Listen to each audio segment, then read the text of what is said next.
எடுத்து காமிக்கிறோம். வாங்க பார்க்கலாம்.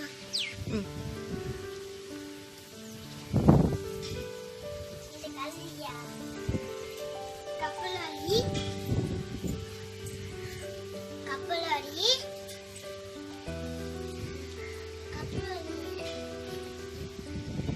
கப்பலாடிய சாரி வரும்போது நான் எடுத்து உப்புல போட்டு குருமிளகு போட்டு மஞ்சத்தூள் போட்டு மடக்கி சாப்பிடுவோம். சூப்பரா இருக்கும். தறி செய்து ஆயிடுறதுதான் இது. அப்படியே தண்ணிக்குள்ள போட்டு சாப்பிடலாம், இல்லை அப்படியே எடுத்து சாப்பிடலாம். வெத்தலை சாப்பிடலாம். ஜீரனுக்கும் மலிவு போடுவோம். இது மல்லிப்பேன் அரைக்காக கொடியா இருக்கும். இது கொத்தமல்லி.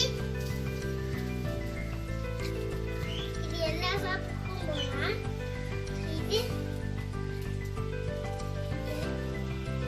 எல்லா சமையலுக்கும் போடலாம். சூப்பரா இருக்கும்.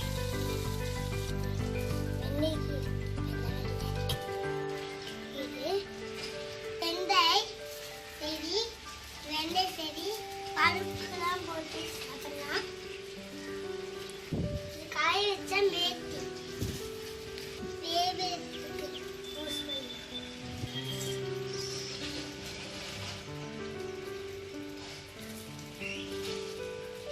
இது பிடிச்ச என்ன ரோஸ் செடி. எனக்கு பிடிச்ச எல்லோ கலர். அப்பா அம்மா கல்யாணத்துக்கு இது எங்க தாத்தா கொடுத்தாங்க. சூப்பரா பார்த்தீங்களா?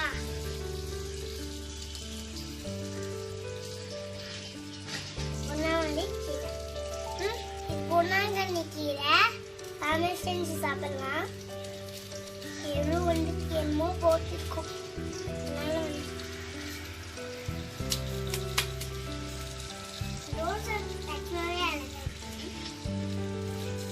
இது சங்குப்பூ சாமிக்கு வைக்கிறது.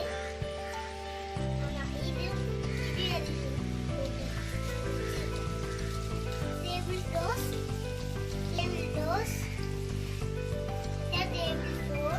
டோஸ் பாருங்க, அழகுக்கு வச்சுக்கலாம். இது அம்மாலாம் காலையில காய்கறி அறுவாங்க, மிச்சான செடிக்கிட்ட போட்டுருவாங்க. பாருங்க எப்படி இருக்குன்னு. அம்மா அரிஞ்சு போட்டுருந்தா போடாம மாடிடும். செடி நாங்க தான் வச்சது தெரியுமா? எங்க செடி நாங்க தான் வச்சது. இதோ வருஷம்